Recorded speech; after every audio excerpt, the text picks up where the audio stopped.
Notre père ne nous a transmis ni la Tunisie ni l'arabe, mais nous a transmis l'islam.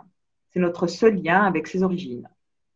Notre invité est aujourd'hui Hakim El-Karoui, entrepreneur et essayiste franco-tunisien. Hakim El-Karoui est normalien, agrégé de géographie. Il est aujourd'hui consultant notamment auprès de l'Institut Montaigne. Son dernier rapport dans ce cadre, dont on parlera, s'intitule Le Covid-19 est-il un game changer pour le Moyen-Orient et le Maghreb? En tant qu'essayiste, le dernier ouvrage de Hakim Karoui, paru en 2018, porte le titre de l'Islam, une religion française. Bonjour Hakim Karoui, ravi de vous recevoir. Bonjour Maya, merci de votre invitation. Hakim Karoui, quand vous dites que votre père ne vous a transmis que l'islam comme lien avec vos origines, qu'entendez-vous par là? C'est le fruit d'histoire familiale. Mon père est venu en France en 1958 faire ses études. Moi, je suis né en 1971. Il a eu des gros problèmes de santé en fait assez vite et du coup, il n'est pas retourné en Tunisie en fait jusqu'à 2018. Et par ailleurs, à l'époque, ça se faisait pas de parler arabe chez soi quand on était un immigré. Mon père est un intellectuel, mais c'était quand même un immigré. Et dans les années 70-80, on parlait pas arabe chez soi. Du coup, il nous a pas transmis la langue. Il nous a pas vraiment transmis l'amour de la Tunisie parce que on n'y allait pas avec lui. On y allait avec ma mère qui est française. C'est le paradoxe, mais c'est ça. L'amour de la Tunisie, je l'aime, mais c'est vraiment des moments passés en famille avec mes oncles, mes cousins et ma mère, mais pas avec mon père. Et du coup, ce que mon père nous a transmis de l'identité, de euh, la culture tunisienne, c'est la partie religieuse. Et c'était un choix d'ailleurs parce que ma mère était et chrétienne et protestante. On aurait pu être protestant. On a été musulman probablement à cause de ça, parce que c'était une façon de transmettre une partie de l'héritage paternel via la religion. Mais en parlant d'islam, quel islam vous a-t-il transmis? Vous n'êtes pas sans ignorer que le même corpus a produit Ali Abdelrazak et Hassan al-Banna, al-Mu'tazila et al-Qaïda. Nous rappelons que votre père, professeur d'anthropologie juridique de l'islam à la Sorbonne, est devenu très pieux dans les années 70. Oui, bon, il a transmis. Mon père a jamais été islamiste. Il s'est réislamisé. Il était perspectiviste dans les années 60. Pour ceux qui savent ou qui ne savent pas, les perspectivistes, c'était la gauche de la gauche qui était opposée au pouvoir de Bourguiba à l'époque. À l'époque, d'ailleurs, son beau-frère, qui est Ahmed Ben Salah, était aux affaires. Donc, il était opposé à son beau-frère, qui l'interdisait de rentrer en Tunisie. Il était perspectiviste. Et puis, il a eu, comme c'est arrivé assez souvent aux gens de cette génération-là, il y en a qui ont été vers les affaires et puis il y en a qui ont été vers le monde intellectuel. C'était son cas. Et en même temps qu'il a été vers le monde intellectuel, il a eu un retour du religieux. Mais pas un retour du religieux agressif ou sectaire, un retour du religieux très intellectuel et qui l'a conduit d'ailleurs à travailler sur l'anthropologie de l'islam. Mhm. Vous avez déclaré que vos quatre frères et sœurs et vous avez été élevés dans un mélange de culture islamique et de culture protestante. Ce mix improbable a-t-il influencé votre manière de voir l'islam, votre vision de l'islam que vous défendez aujourd'hui? Oui, probablement. Alors d'abord, sur la vision de l'islam, moi je suis modeste. Hein. Je prétends pas. J'ai travaillé beaucoup sur l'islam en France notamment, et puis sur la fabrique de l'islamisme.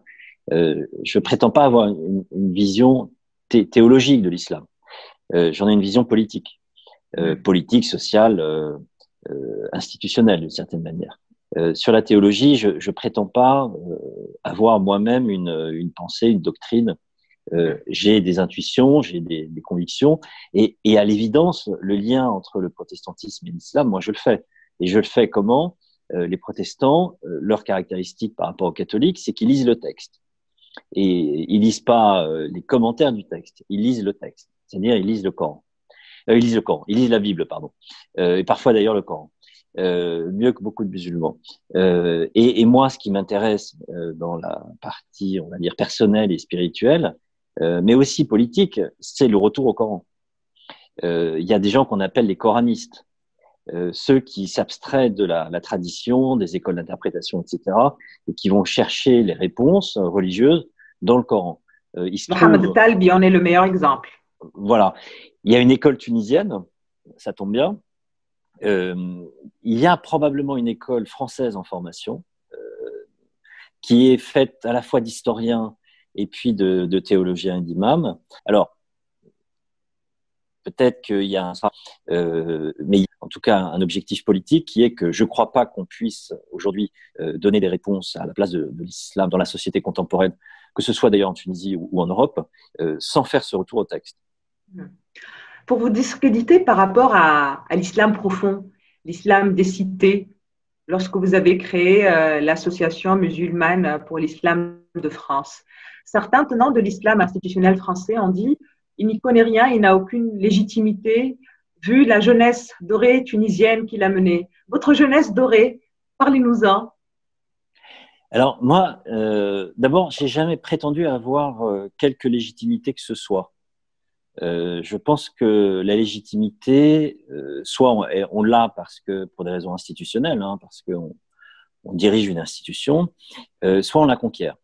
Moi, le sujet de l'islam, c'est un sujet sur lequel je suis rentré après les attentats de 2015, en me disant il faut qu'on fasse quelque chose, à la fois pour faire baisser la violence de certains musulmans, la violence aussi latente dans la société française.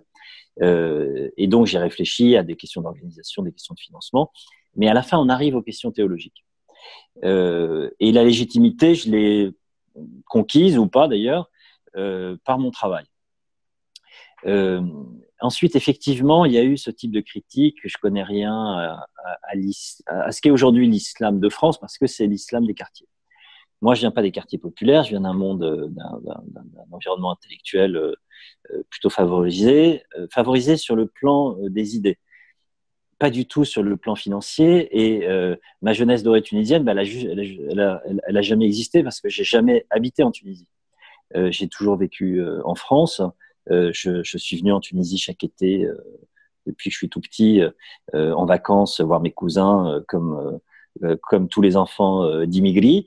Mais voilà, j'ai pas eu de jeunesse dorée. Et en France, mes parents étaient universitaires.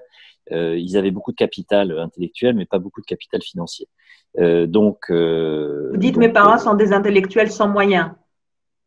Bah, je vous dis, ils ont des moyens intellectuels, ils n'ont pas de moyens financiers, ça les a jamais intéressés. C'était comme ça et c'est pas un problème. Mais en tout cas, ma jeunesse dorée tunisienne, elle n'a pas existé parce que ma jeunesse n'a pas été dorée et puis elle n'a pas été tunisienne.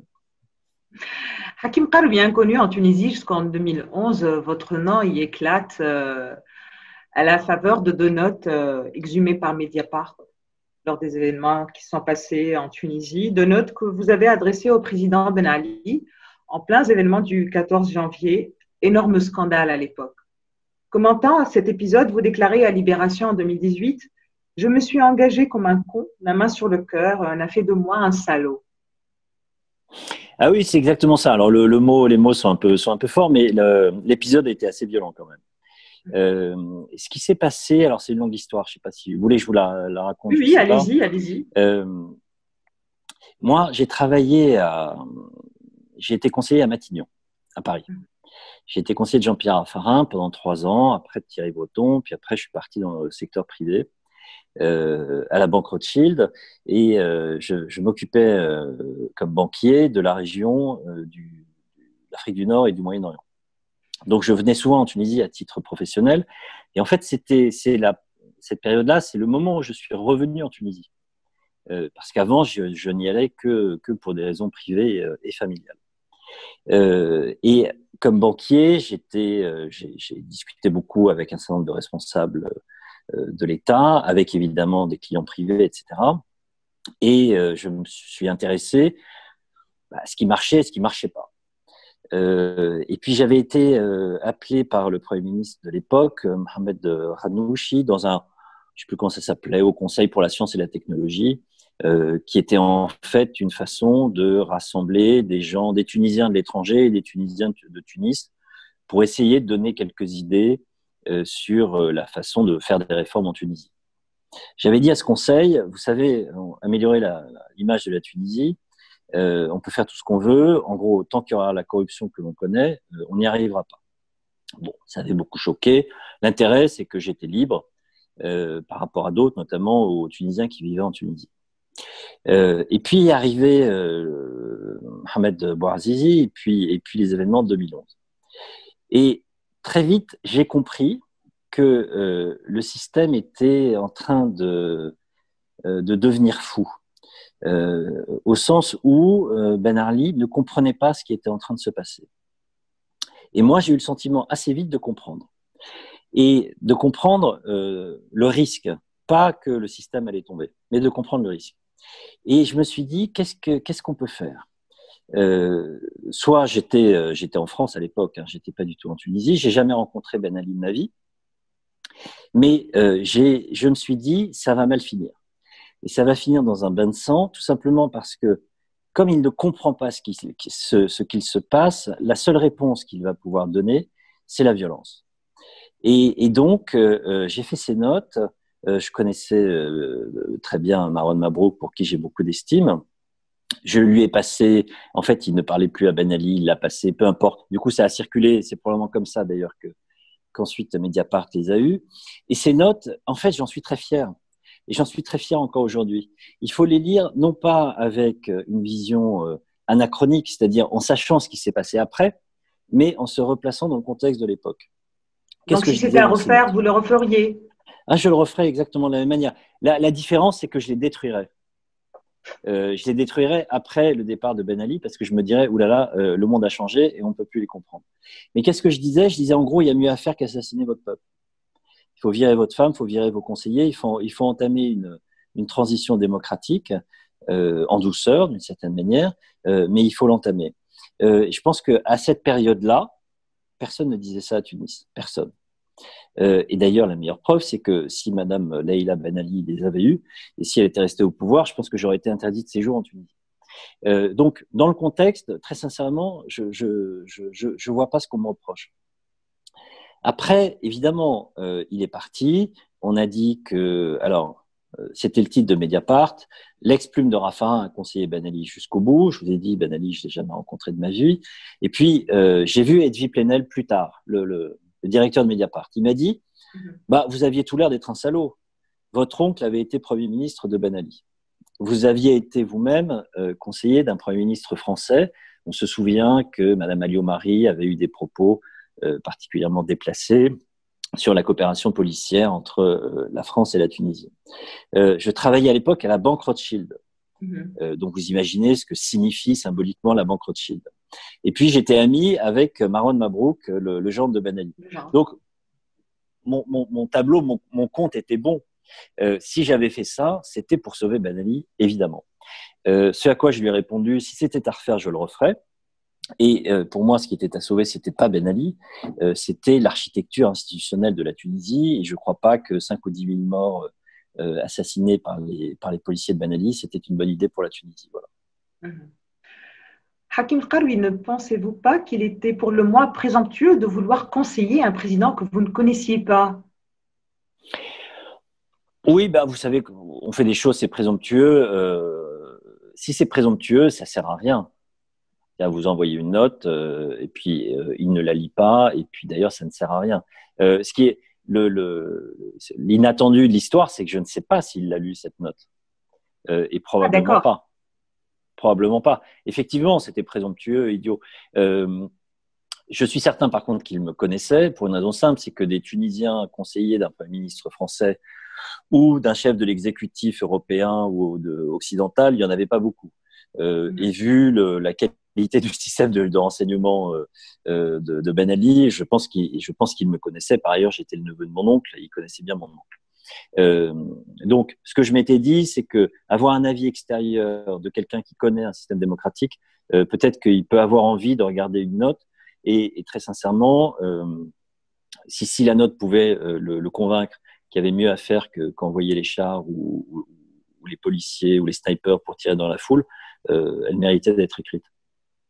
Est-ce que vous avez été dans la rédaction de cette note par votre oncle Hamid Al-Qaroui, qui était Premier ministre de Ben Ali de 89 à 99? Non, non, pas du tout, non. Votre oncle, vous n'avez pas du tout de rapport avec lui sur la chose politique, alors qu'il s'y connaissait normalement beaucoup mieux que Ah, vous si. sur la chose politique tunisienne de l'époque. Non, j'ai toujours eu, et il vient de décéder très récemment, oui. Paix à son âme, j'ai toujours été très proche de lui. Mais à ce moment-là précis, je parle des quelques jours avant le 14 janvier, je n'ai pas échangé avec lui particulièrement. Par contre, j'ai échangé avec lui après, parce qu'en fait, ce que j'ai fait vraiment en Tunisie, à cette période-là, les notes, je vous dis, ça m'a pris 2 fois 1 heure. Ça n'a pas mobilisé beaucoup de temps. Et je ne sais absolument pas ce qu'elles sont devenues. Ce que je sais, c'est que je suis venu en Tunisie le 19 janvier. Donc ça, c'était le mercredi. Là, pour le coup, j'avais beaucoup parlé avec mon oncle, et mon oncle a contribué le 14 janvier au soir, le 15 janvier, à essayer de stabiliser la situation. Sachant que moi, je pense que c'est la raison fondamentale pour laquelle j'avais fait ça. J'ai été élevé avec mes oncles tunisiens, avec 3 oncles tunisiens en fait, trois grandes figures. Sidi Hamed Kharoui, donc frère de mon père, Ahmed Ben Salah, qui est le beau-frère de mon père, et puis mon grand-oncle, qui est l'oncle de Hamed Kharoui, qui est Ahmed Nourdine, qui était proviseur du lycée de garçons à Sousse, qui a été plusieurs fois ministre dans les années 60 et ambassadeur ensuite. C'est les 3 figures politiques qui m'ont vraiment formé. Et ces 3 personnalités qui ont chacune à sa manière construit l'État et reconstruit la Tunisie indépendante. Et moi, qui avais cette expérience à Matignon, je m'inscrivais dans leur filiation. Et voir la Tunisie s'effondrer, l'État tunisien s'effondrer, en fait, ça m'était insupportable. C'est pour ça que je suis venu, c'est probablement pour ça que j'ai fait les notes avant, et c'est clairement pour ça que je suis venu après. Là, pour le coup, et ça c'est vrai pour conseiller Mohamed Ranouchi, et ce que j'ai fait, c'est que à partir du mercredi 19, pendant moi je suis resté 5 jours, on a mis en place une équipe. Au début, c'était pour gérer la communication, parce que je trouvais que la communication était catastrophique. Et puis, en fait, il s'est agi très vite de refaire un gouvernement. Et c'est comme ça qu'il y a eu, dans le 2e gouvernement Ranouchi, beaucoup de ministres franco-tunisiens. C'était des gens, en fait, qui étaient venus avec moi. Mehdi Hawass, Elia Jouini, enfin, il y en a eu plusieurs, ou des gens qui étaient déjà en Tunisie.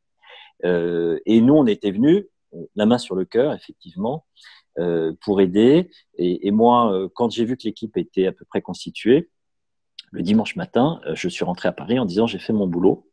À bientôt, messieurs. Maintenant, disons, j'ai fait un petit transfert de technologie démocratique. Voilà. Mais ça n'a pas tenu, ce gouvernement n'a pas tenu à l'époque. Est-ce que vous pensiez qu'il allait tenir? N'aviez-vous pas vu cette déferlante qu'il y avait? Non, il n'a pas tenu. Il n'a pas tenu, oui et non, parce que là aussi, il ne faut pas avoir une lecture rétrospective. Il faut voir dans quel contexte il a été mis en place. Le premier gouvernement, celui qui a été fait le dimanche, donc le dimanche, ça devait être le 16 janvier. En gros, ils avaient gardé l'ancien gouvernement Ranouchi et ils avaient enlevé quelques figures qui étaient connues pour leur corruption, en gros. Il n'y avait aucun symbole de rupture. Et il y a eu une pression de la rue à partir du vendredi 21. Je me souviens très bien, j'étais à la Casbah à l'époque, je me souviens très bien de l'arrivée. C'est vrai? Ouais. De l'arrivée. L'arrivée, donc vous l'avez vécu aussi. L'arrivée après le vendredi après la prière, d'un cortège, en fait des gens qui venaient envahir la place de la Casbah et qui disaient dégage, dégage. Nous, on n'était que quelques-uns dans le palais du gouvernement. Les portes étaient ouvertes. Il y avait des policiers en faction ou des militaires, mais les portes étaient ouvertes. On s'est un peu demandé quand même ce qui allait se passer. Mais les gens voulaient du changement. Et ça a duré encore une semaine. Et quand il y a eu ce deuxième gouvernement-là, ça a permis d'apaiser la situation et quand même d'organiser une forme de transition démocratique dans le respect des institutions qui était pour moi le plus important. Et après, moi, je suis rentré, je suis arrivé par hasard, je suis sorti quand je me suis dit ma place n'est plus là parce que d'une certaine manière, je suis pas assez tunisien pour rester. J'ai laissé mes amis, plusieurs sont rentrés au gouvernement et moi, je suis rentré à Paris et j'ai regardé ce qui se passait et je suis devenu un spectateur tout à fait neutre. Hakim Karoui, en 2019, vous fondez l'Association musulmane pour l'islam de France, l'AMIF. L'islam et son organisation publique n'ont commencé à être dans vos centres d'intérêt qu'à partir de 2015. Avant, vous étiez plutôt dans la politique arabe de la France, la désoccidentalisation du monde, des thèmes comme ça. Qu'est-ce qui s'est passé? Quel a été le déclic? Vous en avez parlé au début de cette interview. Le déclic, c'est les attentats. Hein. C'est très simple. C'est d'ailleurs l'attentat contre Charlie Hebdo. Et c'est les attentats eux-mêmes ou la réaction aux attentats? Comment ces attentats ont pu se faire? Enfin, tout. Comment les attentats ont pu se faire. La réaction de la société française, que j'ai trouvée très digne et en fait pas du tout hostile aux musulmans, ou en tout cas pas du tout comme ça aurait pu être s'il n'y avait pas eu cette forme de résilience. Et puis ce qui m'a engagé à intervenir, c'est aussi la réaction des musulmans. J'ai trouvé qu'il n'y avait pas de réaction des musulmans. Pas parce qu'ils étaient complices, mais parce qu'ils ne savaient pas comment faire. Et que certains, par ailleurs, étaient pas très clairs. Parce qu'on a quand même beaucoup entendu, ils l'ont bien cherché. Et ça s'inscrivait pour moi dans la suite de mon parcours, la connaissance que j'ai du monde arabe par mon histoire familiale, mais aussi parce que j'ai vécu en Égypte 2 ans et demi, à la fin des années 90. Donc j'ai vu ce qu'était une société gangrénée par les frères musulmans. Et puis après, il y avait la connaissance que j'avais de la Tunisie, et puis de la société française, et notamment de ces quartiers populaires. Et je me suis dit, il y a vraiment quelque chose à faire. Et ce qu'il faut faire, c'est de l'organisation, mais c'est d'abord idéologique. Il faut lutter contre la prise de pouvoir par les islamistes sur l'islam. Et c'est ça qui m'intéresse. Et en même temps, je trouve que le travail qu'ils ont fait est absolument extraordinaire. En termes de construction d'une hégémonie culturelle, idéologique, théologique, ils ont réussi à faire croire que leur lecture très, très parcellaire et très récente, en fait, de l'islam était la lecture de l'islam. Ce qui m'inquiète d'ailleurs beaucoup, c'est que dans le monde arabe, et notamment en Tunisie, je pense que la Tunisie est le pays où il pourrait y avoir un discours critique sur l'islam. Ce qui m'inquiète beaucoup, c'est qu'il y a quasiment plus de grands intellectuels qui parlent du sujet. Vous citiez Mohamed Talbi, il y en avait quelques autres, Hicham Jarric par exemple. Youssef Saddiq aussi. Youssef Saddiq, etc. Mais regardez quel âge ils ont. Les jeunes générations, elles ne sont plus sur ce sujet-là. Et le discours sur l'islam, il a été laissé très largement aux islamistes.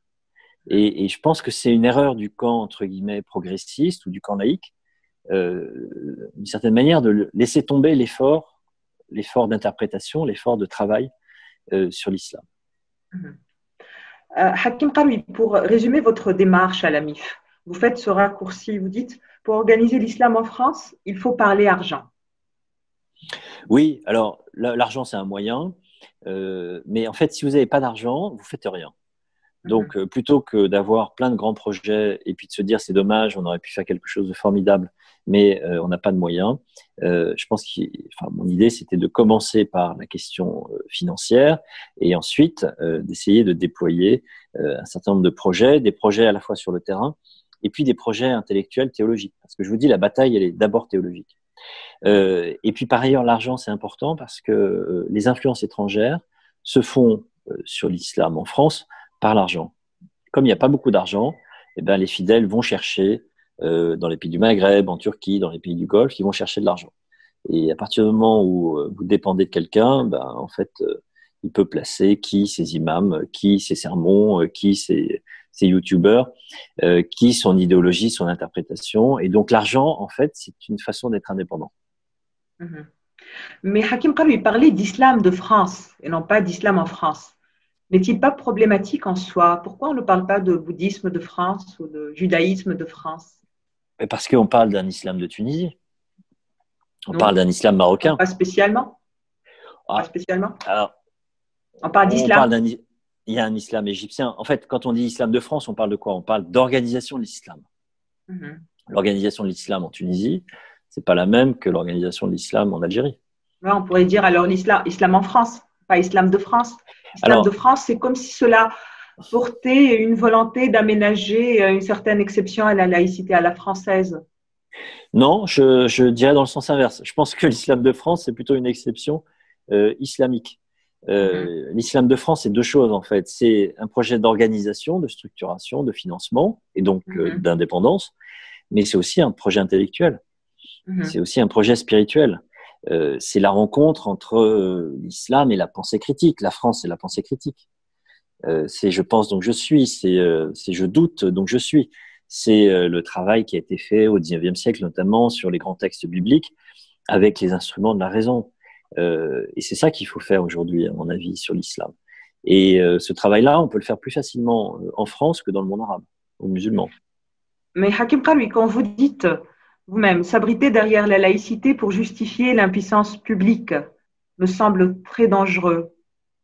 C'est comme si c'est la laïcité qui posait problème. C'est comme si vous demandiez à l'État de s'adapter, alors que l'exercice du culte correspond à un droit à liberté et non pas à un droit à créance. Oui, en fait, je dis ça dans un contexte assez précis. J'ai beaucoup travaillé avec les différents responsables français depuis 4-5 ans sur ce sujet-là, et avec les administrations. Et dans un certain nombre de cas, à l'évidence, on a besoin que l'État finance un certain nombre d'activités, notamment quand c'est l'idée même d'État ou l'idée même de République française qui est remise en cause par les islamistes. Et très souvent, on m'a dit, ah oui, vous avez raison, mais on ne peut pas à cause de la laïcité. La laïcité fait que on n'a pas le droit de financer un travail qui n'est pas un travail religieux, mais qui est un travail d'analyse critique des textes religieux. Et si on faisait ce travail d'analyse critique des textes religieux et si on le diffusait, en fait, on pourrait contrer le discours islamiste. Donc, je pense que c'est une mauvaise image, une mauvaise interprétation de la laïcité. Moi, je suis pas contre la laïcité. Je pense que c'est un instrument de liberté. Mais en fait, en France, très souvent, dès qu'on parle de religion et encore plus d'islam, en fait, les gens ne comprennent plus. Ça leur fait peur. Ils savent que c'est un sujet compliqué. Ils savent que c'est un sujet sur lequel il y a beaucoup de coups à prendre. Et donc, ils bottent en touche. Et ils disent laïcité. Et laïcité, effectivement, c'est l'autre mot pour dire l'impuissance publique. Moi, je crois que l'État a beaucoup à faire. Oui, mais Hakim Karoui, ça serait ouvrir la porte à beaucoup d'exceptions à l'article 2 de la loi 1905, qui est très clair, qui dit que l'État n'intervient pas, sauf s'il y a trouble à l'ordre public, et on en revient au droit à créance et au droit à liberté. Là, c'est comme si on traitait l'exercice du culte comme un droit à créance que l'État doit assurer même à ses dépens, alors que c'est juste un Non, droit à liberté que l'État doit garantir. je suis d'accord avec vous. Mais non, non, moi je dis pas que l'État doit organiser le culte. Ce que, Intervenir, même intervenir, l'intervention de non, l'État. non, non, non, non, non, pas intervenir. Ce que je dis, c'est que quand l'État est mis en cause par les islamistes, l'islamisme, c'est quoi? C'est un grand projet. C'est c'est une narration du monde. C'est un grand récit du monde. La République, c'est une idéologie. C'est aussi un grand récit du monde. C'est qui dit quelle est la place de l'individu, quelle est l'égalité entre les hommes et les femmes, quelle est la liberté du citoyen, etc. C'est deux projets qui sont face à face, l'un contre l'autre. Et quand la République dit je ne peux pas lutter contre l'islamisme parce que je suis laïque, je dis que la République se trompe. Donc ça ne veut pas dire que la République doit organiser le culte ou qu'elle doit s'ingérer dans l'exercice du culte. Ça veut dire qu'elle doit permettre à certains acteurs de faire un travail laïque d'interprétation des textes religieux. Pas un travail religieux, un travail laïque. Mais souvent, les décideurs publics, les responsables, les hauts fonctionnaires ne comprennent pas ça. D'abord parce qu'ils ne comprennent rien à l'islam, tout simplement parce qu'ils n'y connaissent rien, et ensuite parce qu'ils ne connaissent pas tout simplement le concept de laïcité. Mais à la limite, Hakim Karoui, on pourrait justifier, à la limite, je dis, l'intervention de l'État par la deuxième partie de l'article 2, sauf si le culte représente un trouble à l'ordre public et par certains aspects, l'islamisme qui découle de l'islam, c'est quand même le même corpus, représente un trouble à l'ordre public aujourd'hui, mais aussi la question, si l'islam aujourd'hui a cette image de trouble à l'ordre public, est-ce uniquement un problème de financement? Vous posez la question en termes de financement. Par exemple, on a longtemps glosé sur le financement étranger, alors qu'il s'avère que le financement étranger est finalement marginal. Non, c'est pas si non pas l'islam, mais l'islamisme et plus spécifiquement le djihadisme pose des problèmes de sécurité publique. C'est pas un problème de financement. C'est pas un problème de financement du culte.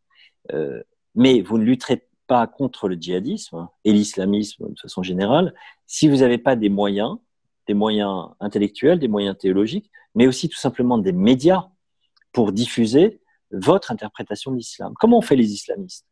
Ils ont eu des idées, des discours, des leaders, ils ont eu des médias, ils ont eu des militants, ils ont eu au début des cassettes, ensuite des chaînes de télé, et maintenant ils sont présents partout sur les réseaux sociaux.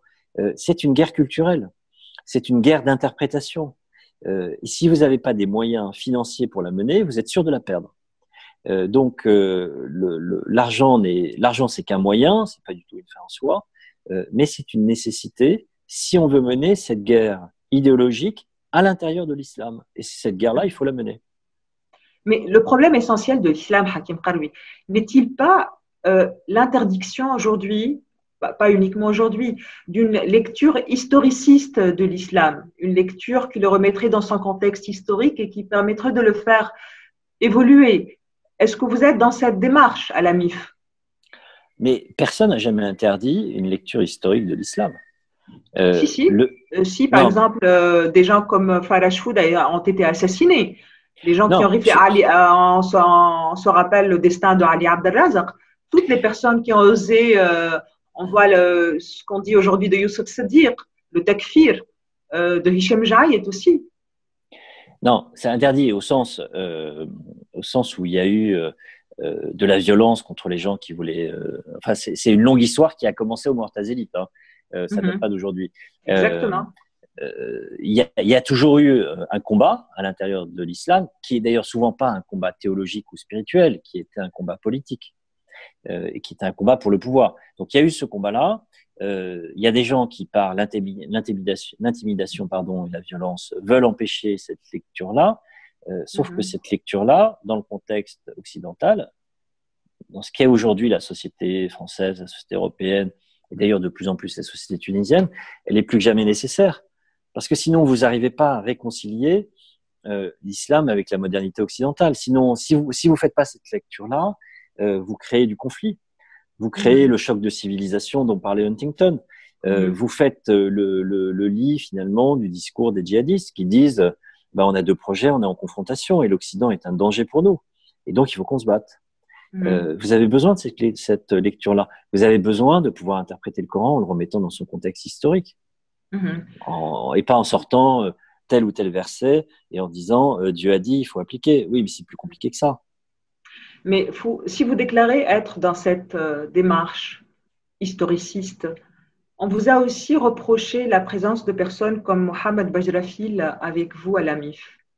Est-ce que la présence de personnes telles que Mohamed Bajrafil ne risque pas de compromettre la démarche? Nous rappelons que Mohamed Bajrafil parle de l'initiation des fillettes de 4-5 ans au voilement. Non, mais ça c'est faux. Vous savez. Est-ce qu'il faut le fait qu'il soit avec vous ou l'initiation Non, il est avec nous comme Tarek Obrou par exemple et ça. Tous les deux, on leur a fait un procès d'inquisition sur le thème. Ce sont des frères musulmans. C'est totalement faux. C'est pas faux de Tarek Obrou. Il l'a été, il l'a toujours reconnu. Il a même été salafiste. Salafiste au sens européen, pas au sens tunisien, c'est-à-dire il n'a jamais été dans la violence. Il a changé, il est aujourd'hui dans une lecture radicale des textes, très personnelle. Mohamed Bajrafil, ses ennemis, ce sont les frères musulmans. On lui fait dire des choses qu'il n'a jamais dites, ou alors, vous savez, on prend une phrase, on l'enlève de son contexte, on la coupe et on dit regardez ce qu'il a dit, alors qu'il a dit l'inverse. Mais Hakim Karoui, pour Mohamed, je suis d'accord avec vous pour Tarek Obrou. J'ai suivi la personne, mais pour Mohamed Bajrafil, je viens d'écouter moi-même une vidéo qui est d'ailleurs sur Dailymotion, où on lui pose la question sur l'âge du voilement. Et c'est une vidéo qui dure 4 minutes. Et il parle très clairement et très précisément du voilement des fillettes, que cela doit commencer à l'âge de 4-5 ans, on doit les initier par l'exemple, on doit leur faire porter des fois pour qu'elles s'habituent, pour qu'elles puissent comme ça le porter sans problème à l'âge de 13 ans, à l'âge des premières Écoutez, menstrues, dit-il. Envoyez-moi la vidéo. Je Oui, sais je vais pas de vous quand elle date. l'envoyer avec Je ne plaisir. sais pas de quand elle date. Je n'ai aucun doute sur Elle est récente. ce qu'il dit aujourd'hui et là où il est sur le plan intellectuel et spirituel. Voilà. Hakim Karbi, lors du dernier rapport que vous avez coécrit pour l'Institut Montaigne, intitulé Le Covid-19 est-il un game changer pour le Moyen-Orient et le Maghreb? C'est pas un rapport, hein, c'est une note. C'est un texte, voilà. Ouais, c'est pas... Voilà, c'est une note. Donc, vous posez cette question. Le confinement mis en œuvre dans les pays du Maghreb est-il parfaitement justifié? Je trouve la question très pertinente parce que je me pose la même question. Oui. Bah, moi, je vois ça d'un peu loin, mais ce qu'on sait, on change de sujet là. Hein. Ce virus, on commence à avoir quelques éléments. Maintenant qu'on dépend plus seulement des Chinois pour avoir des chiffres, hein. Les Chinois ont menti de façon éhontée et ont mis le monde en danger. Il faut toujours le rappeler. Hein. Ce qu'on sait, c'est que il touche les personnes âgées. Et plus que les personnes âgées, les personnes très âgées. L'âge moyen aujourd'hui des personnes décédées du Covid-19 en France, c'est 80 ans. En Italie, c'est 82 ans. Et c'est souvent d'ailleurs des gens qui ont des problèmes de santé par ailleurs. Il se trouve que dans le monde arabe, les plus de 65 ans, c'est 5% de la population. En Europe, les plus de 65 ans, c'est 20% de la population. En Italie et en Allemagne, c'est 22% de la population. En Tunisie, c'est, je crois, 7 ou 8. Ce que je veux dire, c'est que la structure par âge n'est pas du tout la même dans le monde arabe et notamment en Tunisie qu'en Europe. Et qu'il est probablement possible, dans des pays où il y a peu de personnes âgées, de les protéger, de les confiner, elles, sans confiner l'ensemble de la population.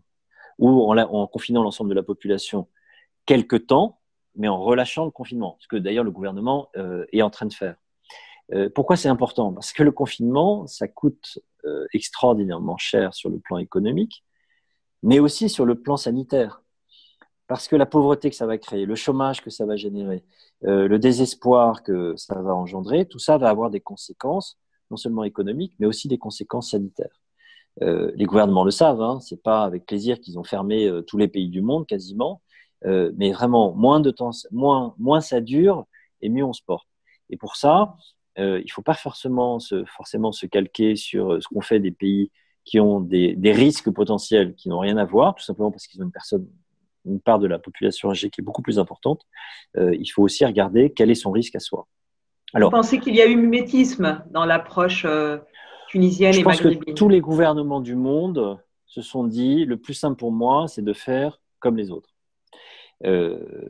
Après, en Tunisie, il y a des spécificités qui plaident, elles, pour le confinement. D'abord, il n'y a pas beaucoup de lits de réanimation. Ensuite, il y a une prévalence de pathologies qui sont dangereuses, comme par exemple le diabète. Donc, il y avait des raisons de faire ce travail-là, ce travail de fermer le pays. Je pense qu'il y a aussi des bonnes raisons de le réouvrir, et si possible, pas trop tard. Vous demandez aussi dans votre note s'il n'y aura pas de moment chinois en Afrique du Nord comme ailleurs. Oui, ça va être la tentation de tous les gouvernements, c'est d'aller chercher de l'argent en Chine, et les Chinois vont faire le tour de l'Afrique, et pas seulement de l'Afrique, en disant « nous, on est là pour vous aider, l'Occident ne va pas vous aider ». Moi, je pense que la Chine a un rôle considérable dans la propagation de l'épidémie. Pas la Chine d'ailleurs, le Parti communiste chinois, le régime chinois, qui a voulu cacher la gravité du danger. C'est probablement une des raisons pour lesquelles les Européens n'ont pas vu en fait venir le risque, tout simplement parce qu'ils n'avaient pas compris à quel point le virus était dangereux et à quel point il se diffusait très très très rapidement. Donc les Chinois essayent de se refaire une santé, de se refaire une image. Ils sont rentrés dans une guerre d'influence avec l'Occident qui est monumentale et pour l'instant on n'a encore rien vu. Un des terrains de jeu, un des terrains de la bataille entre les Occidentaux pardon, et les Chinois, ça va être le monde émergent. et notamment le monde arabe. Alors, pour les Chinois, l'Algérie est plus importante parce que l'Algérie, d'abord, ils y sont depuis longtemps, puis l'Algérie exporte du gaz notamment. Les pays du Golfe sont essentiels. Il faut toujours rappeler, le premier client de l'Arabie Saoudite, c'est le Japon. Le deuxième client, c'est la Chine. Et c'est le cas pour tous les pays pétroliers du Golfe. C'est différent avec l'Iran parce qu'en Iran, son premier client, c'est la Chine aujourd'hui. Donc les Chinois sont présents. Ils vont vouloir construire leur influence. Ils se disent que l'Occident est empêtré dans la gestion de la crise et qu'ils ont des cartes à jouer. Et donc, ils vont essayer. Et je pense qu'il ne faut pas tomber dans leur piège. Parce que les Chinois, ils sont encore pires que les Occidentaux. Ils ne donnent rien, ils prennent. Et ils prennent dans une logique d'hégémonie, non pas d'hégémonie globale sur le monde. Eux, ce qu'ils veulent, c'est un monde dicté par les intérêts chinois. Ils n'ont même pas l'idée de l'universalisme. Les Américains sont pénibles parfois avec l'universalisme, mais ils prétendent penser le monde dans l'intérêt du monde. Les Chinois, ils pensent le monde dans l'intérêt des Chinois. Je ne crois pas que ce soit l'intérêt des Tunisiens ou des Algériens que de se mettre dans la main des Chinois. Et vous proposez d'ailleurs dans votre note à l'Occident de s'adapter par rapport à cette offensive chinoise.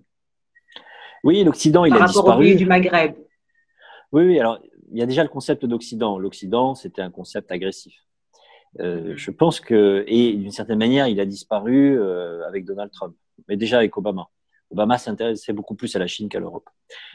Trump méprise absolument l'Europe. Mais là, il y a un adversaire commun. L'adversaire commun, c'est la Chine. Moi, j'ai écrit un livre en 2010, vous voyez, ça fait déjà 10 ans, qui s'appelle « Réinventer l'Occident » et qui parlait déjà de la Chine et qui disait la Chine, c'est pas un allié. La Chine, c'est, si ce n'est un ennemi, au moins un adversaire. Et c'est peut-être l'occasion pour l'Occident de se réinventer, mais de se réinventer intelligemment. C'est-à-dire de laisser son côté, arrogant et inefficace et de construire des vraies solidarités. Et là, ce qu'on voit, par exemple, c'est qu'il va falloir rapatrier des usines qui sont en Chine, à l'évidence. Par exemple, tout le système de santé qui dépend de la Chine, la première urgence des gouvernements après la crise, ça va être de le rapatrier. Et où est-ce qu'on peut le rapatrier en respectant les logiques de coûts économiques? Évidemment au Maghreb. Donc c'est une opportunité pour la Tunisie et d'ailleurs aussi pour le Maroc absolument considérable. Et il faut que le gouvernement tunisien se saisisse de cette opportunité. Et les Chinois vont vouloir probablement venir construire des usines chinoises en Tunisie pour continuer à vendre en Europe. Je pense qu'il y a mieux à faire. Merci beaucoup, Hakim Karoui. Nous allons nous quitter, comme d'habitude dans cette émission en musique, sur votre choix musical. Vous avez choisi Maria Callas et Ben Leandro Lantana. Que dit ce choix de vous? Moi, je suis un grand mélomane. Un grand mélomane classique. J'aime beaucoup aussi la musique classique arabe que j'ai appréciée en Égypte. Kalsoum, c'est là où vous avez appris l'arabe d'ailleurs, l'Égypte. Voilà, c'est là où j'ai mal appris l'arabe, malheureusement, mais oui, Kalsoum, Abdel Wahab aussi. J'adore Abdel Wahab. Et d'ailleurs aussi Mohamed Abdel Wahab. Et la Callas, je trouve que c'est de l'italien, c'est extraordinairement sensible, mais il y a une résonance méditerranéenne. Donc, je pense qu'on n'est pas si loin Kalsoum. Merci Hakim Karoui pour ce bel échange. Merci de nous avoir suivis et à la prochaine déconfinade. Merci encore Hakim Karoui. Merci, à bientôt. À bientôt.